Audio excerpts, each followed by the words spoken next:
Alright, well, I just finished up my day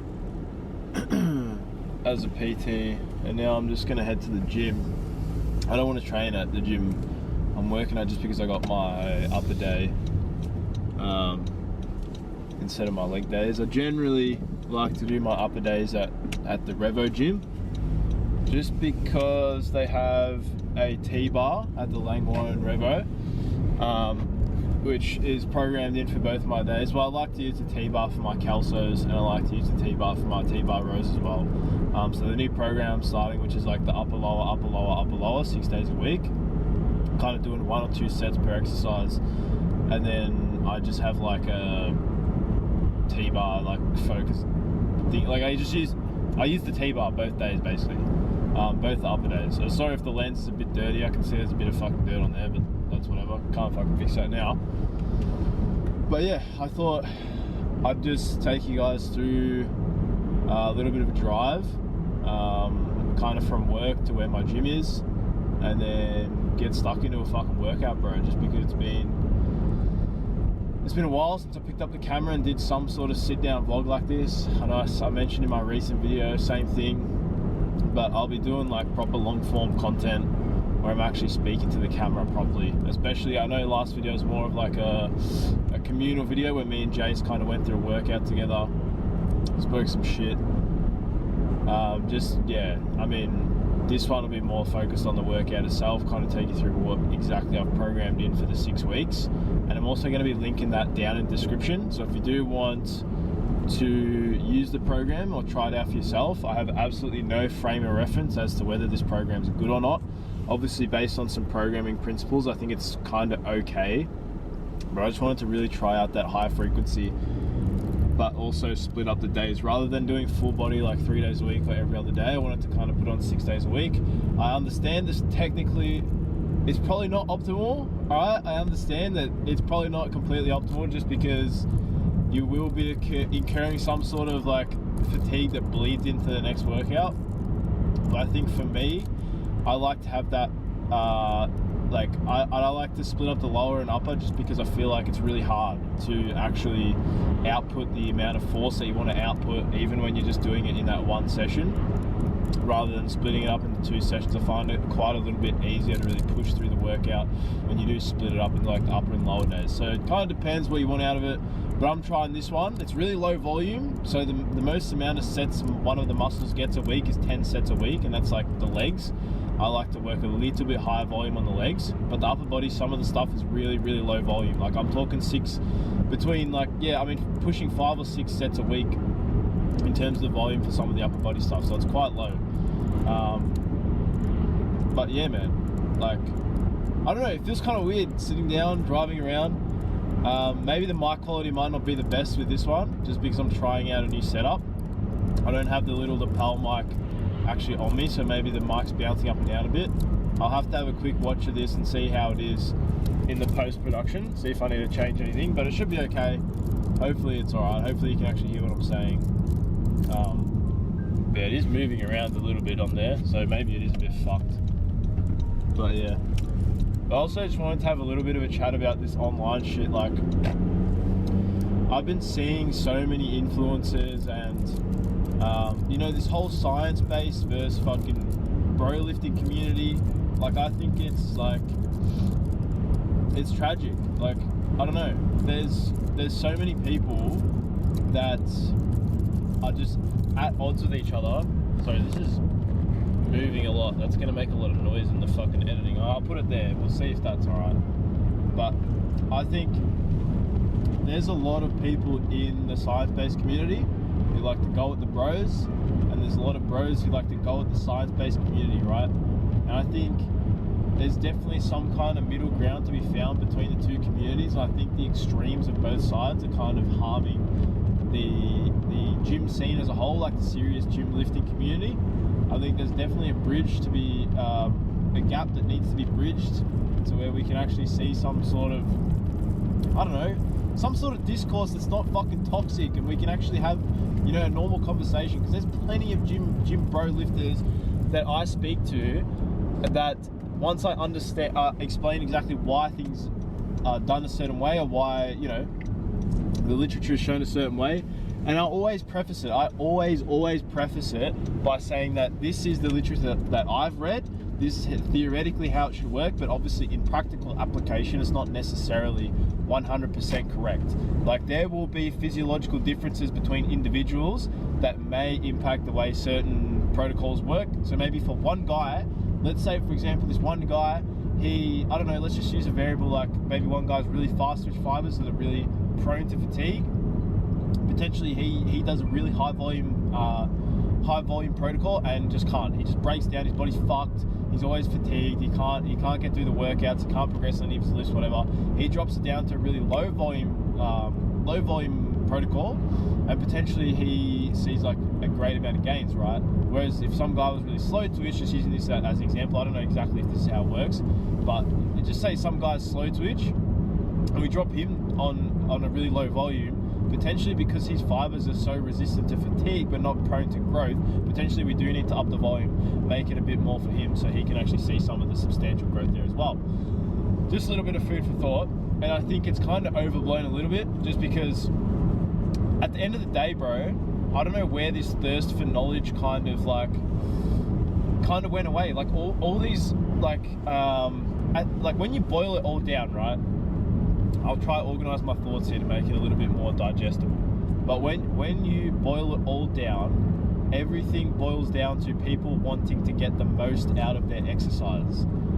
And I don't think we should be belittling people for not... Okay, if they're preaching a certain way of training, I think there definitely needs to be a bit of kickback, especially when it's blatantly wrong, goes against every single piece of data that we have.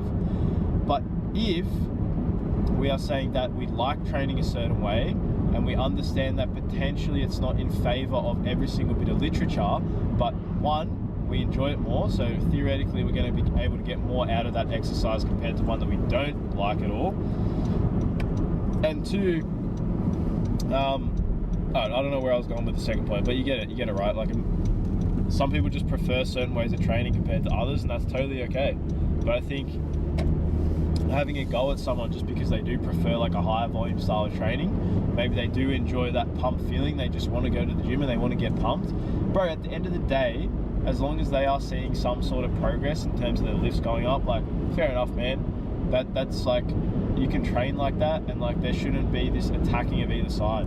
Like, and then on the flip side of that, I understand that the science-based lifters, in quotations, these science-based lifters, I do understand that they have some sort of like stigma against them, just because we tend to see that trend that the science-based lifters are quite small.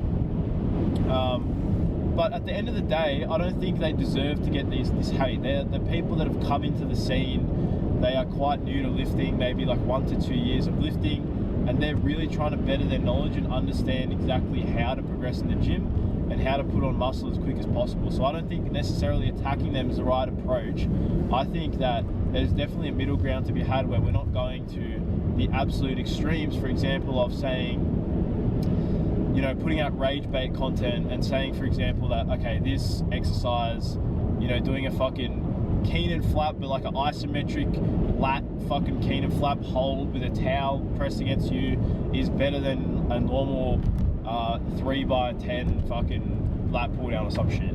Like, I think it's a little bit disingenuous, not really disingenuous, but it's a little bit like rage baity, and kind of defeats like the whole purpose of that thirst for knowledge, is where we're just putting each other down and we're just trying to find new ways to come up with a better approach, when it's not like we just want novelty. We're not actually searching for what works. We just want novelty, and we want the other side to rage bait in order to get more clicks. Like, I feel like that's essentially what this whole argument has boiled down to. Like, there's not really any sort of education occurring between one side or the other. We just post these rage bait posts, goes viral because the other side fucking hates it, and then in turn that just repeats the cycle. So I think that was a really, really roundabout way of saying that there's definitely a fucking middle ground to be had between the two sides.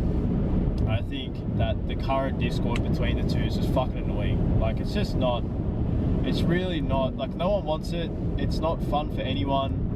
I think everyone just needs to relax a bit and have like a more healthy discussion on training approaches and why multiple training approaches can work. Like there's not a one size fits all. That's what I'm trying to say. There's definitely not a one size fits all, and different training approaches can work. The only time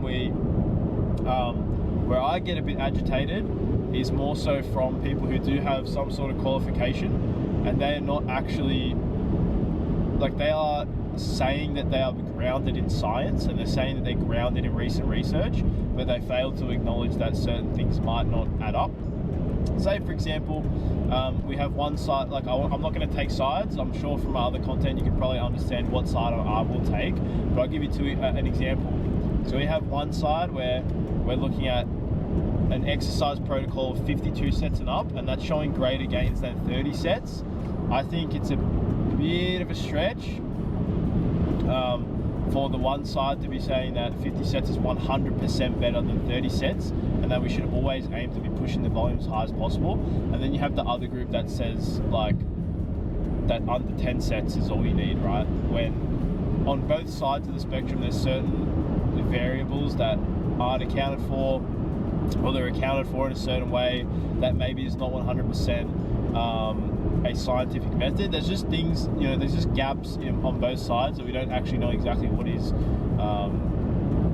we don't have a concrete, like if we had one concrete explanation for everything. I know we look at the stimulating reps model from like Chris Beardsley and stuff, which I'm a big fan. I think it's quite accurate in terms of how growth occurs. I'm not the most educated person, I have a bachelor's in exercise science, but I think most of the information that they give you in those degrees is fucking super outdated. Doesn't make sense, not really. Especially for muscle growth, maybe for other things like more so endurance training and stuff, potentially the exercise science stuff, you benefit quite a lot. But in terms of the actual muscle growth side of things, I think they are quite behind, like 5 to 10 years behind. But that was just an example. I don't know, I'm just going on a rant now. I don't know, what do people even talk about in these car vlogs, man? I guess, well, what I'm doing, I guess I'll give you a little update of what I'm doing today. So today I'm going in for an upper day, as I said, and I'm going to, I think on the program today, I'm reintroducing some incline pressing. So I haven't been able to chest press properly for, maybe like 2 months now, man. 2 or 3 months now. I haven't been able to do any sort of barbell pressing, and I haven't been able to do any sort of incline dumbbells or anything like that. So I'm going to be trying to do a dumbbell incline today. I'm going to take a really sort of conservative approach, maybe do like 20 kilos for a set of like 10 or something, just to really get it moving, try to get that motor pattern back down, because I haven't done it in so long, and I don't want to fucking aggravate the shoulder any more than it already is. And then what else do I have, man? I have the calsos. The calsos I think will be 2 sets. The incline I'll do 2 sets. I think it's meant to be one or two.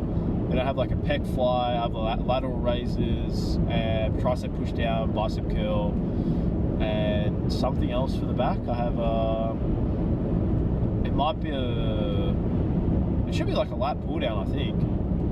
It'll either be a lat pull down or like I should have a lat pull down and then like, fuck, I don't even know, bro. Definitely a lat pull down, I think, today. I'll have a look. Maybe I'll pop it up on screen here, exactly what the day is, so you can have a look somewhere around here. That's the day, essentially what it is, right? So it's really low volume, as I said. I'm only doing like 1 to 2 sets per exercise, making sure to really dial in and try give like RPE, a high RPE with like a low RAR, so I can work into that 1 to 0 RAR for most of the sets. And as you can see on the program, I'll give you a little bit of a rundown maybe later in the video, but it gives you like when you should progressively overload and stuff like that. Like it tells you everything for you when you need to up the weight based on your recent sets and reps, so that's good. But yeah, man, yeah, I don't know, what do people even talk about in these car vlogs, bro? I guess they just talk shit, because I don't really like have anything. But I think this whole social media shit's fucking crazy recently, man. Like there's so much shit content out there that like people just, I don't know, they just dribble. Like even I fall victim to it. Like I'll sit there and I'll scroll on Instagram or fucking YouTube shorts or something stupid, bro, I'll sit there for like 3 or 4 hours, man, just doing nothing. Like, and when you think about it, it's such a waste of time, right? Like, you gain, I'd say 99% of the fucking reels and shit I watch, I'm not really gaining anything. I'm just mindlessly scrolling. I don't even laugh at the videos anymore, really. Like, you get so desensitized to comedy, you get so desensitized to extreme forms of anything, man. Like, it's yeah, it's not fun. I don't know, but it's a trap. Like, it's so easy to open your phone and just scroll. But especially like gym content, I think, going back to that whole debate of like the science and bro lifting community, I think the gym content, there's a few people doing some good stuff, like Tyler Path. I really like his content a lot. He keeps it really simple science stuff, so a little bit of biomechanics and a little bit of that stimulating reps model, so I like him a lot.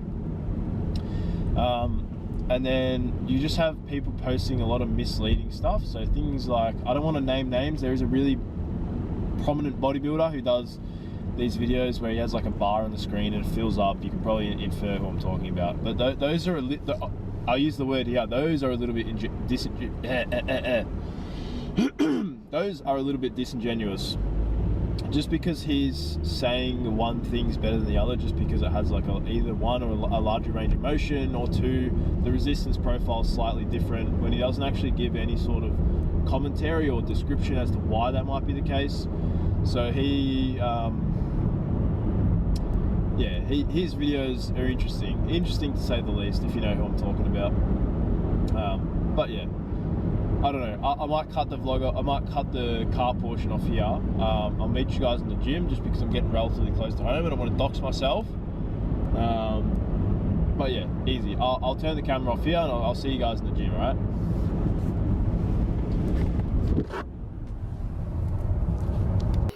Alright, so it doesn't feel as good as I thought it would. Definitely feeling a little bit on that left shoulder. But I think we'll just work up to the 20s here. Maybe do this for a couple sets. And then hopefully the rest of the workout feels alright. But I don't think I'll be able to do like a proper workout with the incline pressing still. It's still a bit heavy going on the shoulder, especially considering I did the upper day a couple of days ago as well, the new split. So I just have to see how it goes. It's pretty fucking annoying, but we'll give this a go. We'll see how this feels. I might do 2 sets of this instead of 1, what it is on the program, just because it's so light.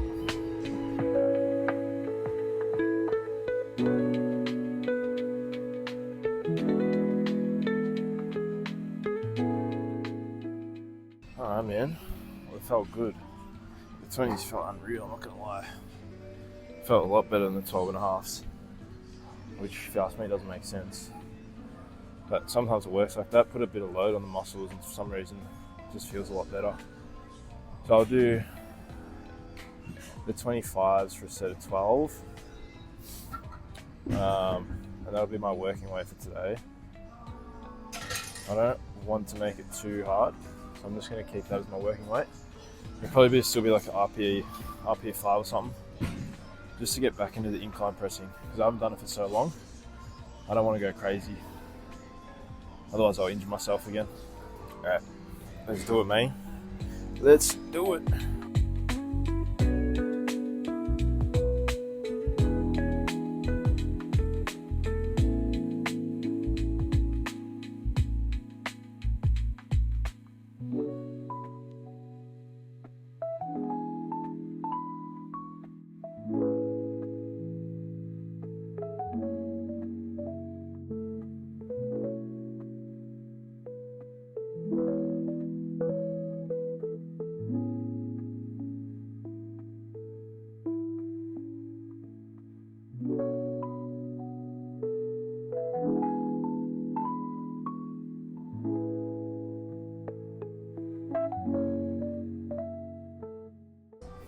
Alright, so only 1 set of this as well. Now, just because it's first session, I don't have those motor neurological adaptations. What I'll probably do is do another set, I reckon, just so I can get used to the movement a little bit easier. But I'll do 1 more set, same weight. It's pretty easy, but so we've got 1 more set of single arm pull downs, and then I'll go into like a pec fly. And then I got calsos after that, and then like just our arm stuff really. I think I got some rear delt flies as well today, just because it makes more sense to put them on today when I have the calsos rather than like the T-bar rows. So the other day, my upper day would have been like the T-bar rows with like a really wide grip rather than having it the T-bar calsos, because when you do the calsos you obviously get no rear delt involvement, right? So I think when you have the rows it's alright, but as soon as you start doing any sort of rear delt fly,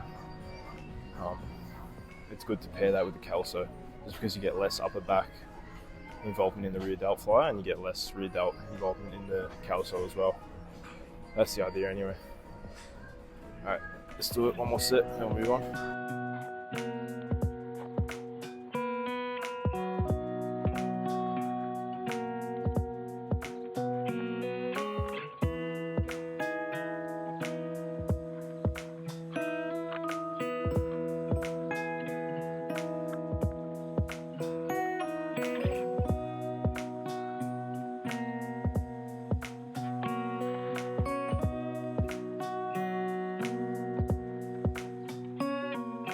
Trying to figure out which grip feels the best there. It's a bit weird. I haven't done this one in fucking years, man. That doesn't feel good on the shoulder, I'm not gonna lie.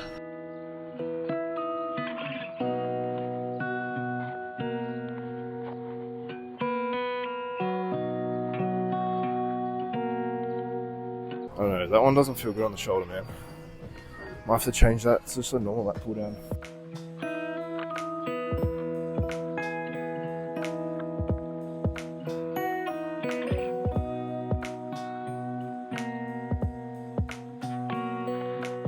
So yeah, dude. I mean, you notice I have to go super light on this one as well. Just because of the shoulders, man. It's been so long since I haven't been able to get the shoulders right, so I mean, it's just something we have to work through. It's going to take us a while, but hopefully slowly introducing like the flies and stuff is going to help that one too. Just because, yeah, it's hard. It's really hard reintroducing movement without aggravating anything. But again, we're going to do one set of this, one working set. So I'll see how we go with 30. I have a feeling it's going to be pretty fucked. But we'll see. Let me just log this. Alright, let's do it.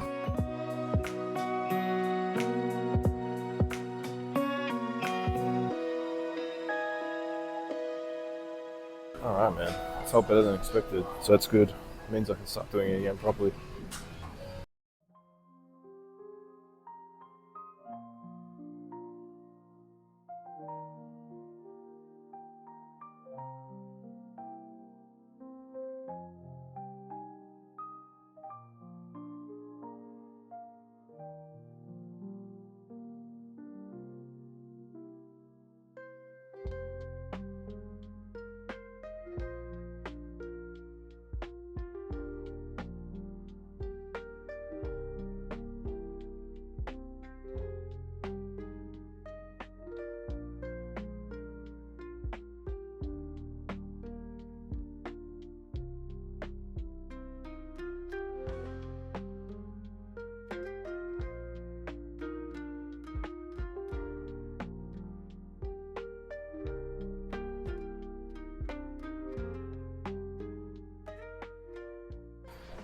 Alright, last exercise, bicep preacher curl machine. Probably my favourite machine at the moment.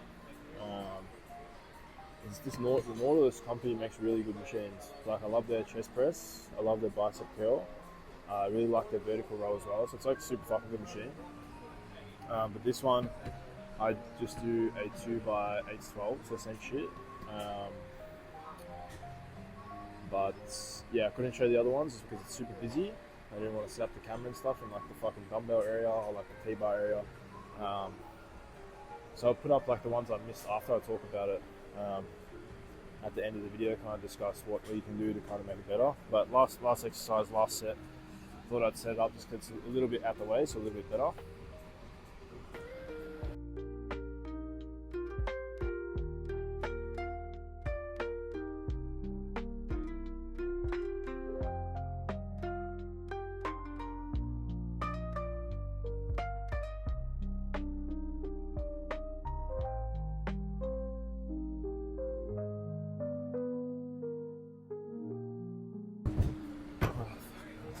hard set, very hard set. I only give it like 10 seconds or something. I don't really wait like the 1.5 minutes in between each thing. I just give it like, I don't know, 10 to 30 seconds, and then just go straight back into it. Fucking smash it out, get it done. Normally I don't get too fatigued in between the sets. I generally try and switch up which arm I do what with in the unilateral movements, like week to week. You would notice my right arm is quite a lot bigger than my left arm though. But general rule of thumb, that's what I do. Alright, let's do it. Let's fucking smash it.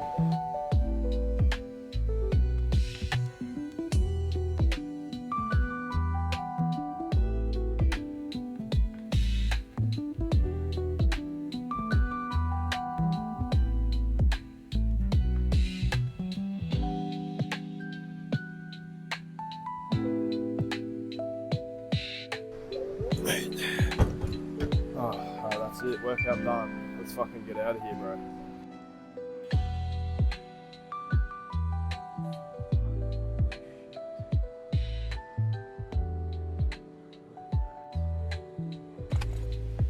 Alright, man. I don't know how the lighting's gonna look, but I'm in the car. I just wanted to have a quick recap after the workout. Wow, look at that bar. Look at that bar. Fuck. Anyway, I just wanted to have a quick little recap after the workout because I know I missed a couple of the exercises that you didn't get to see the full workout.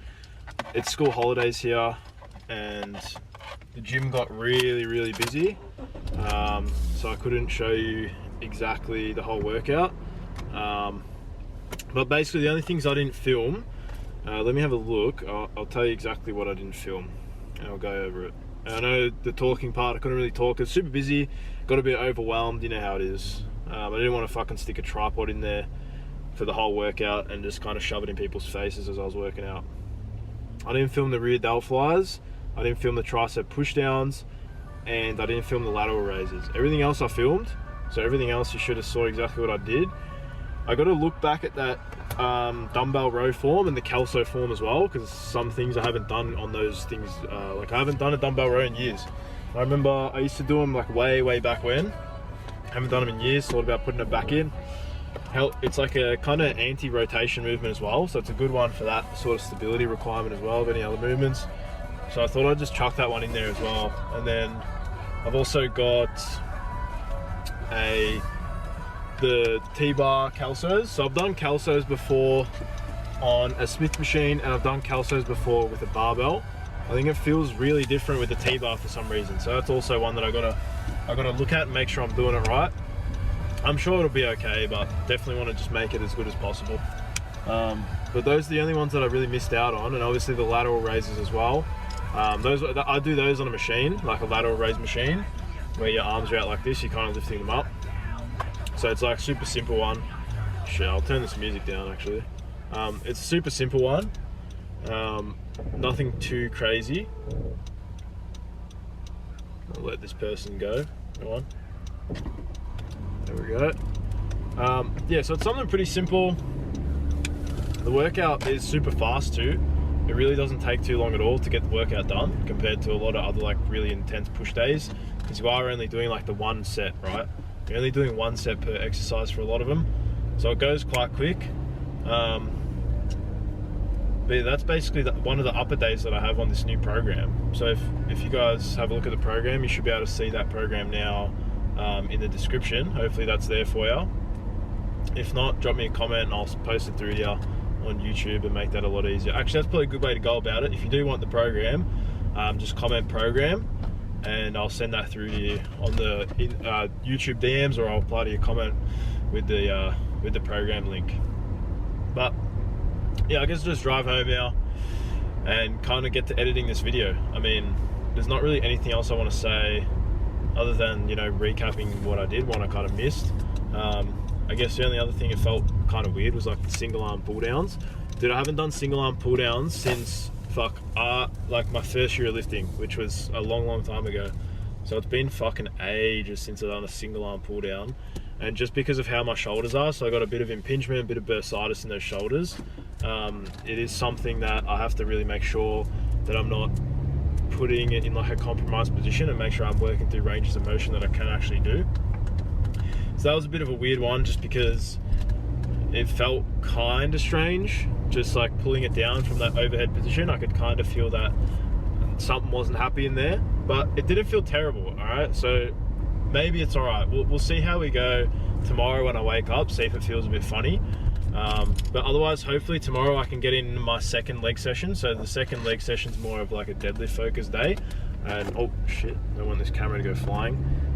Yeah, the first leg day is more squat based, and then the second leg day is more of like a deadlift focused day. So hopefully we can get that done. My knee was a bit cooked after yesterday's session because I used a leg extension machine that I don't normally use, and it literally just cooked my knee. Like, it did not feel nice at all.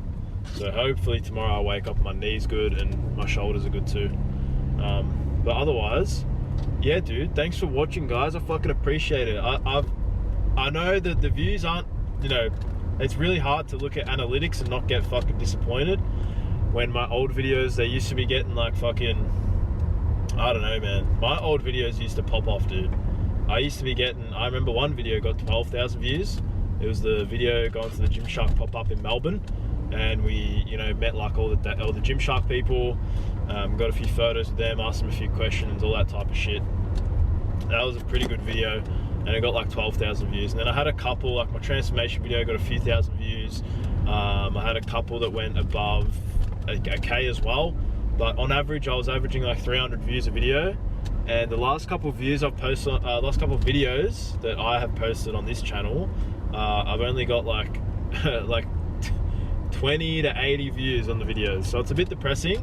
I think maybe short form content is king at the moment, and maybe that's something that I need to be pushing a lot more than I am with the long form. But I like the long form. I like recording shit, I like splicing it together, and I like uploading it. It's kind of fun.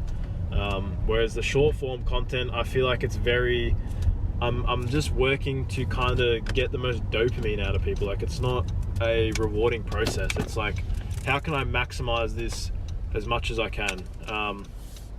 Which is not fun, right? It's really not fun at all.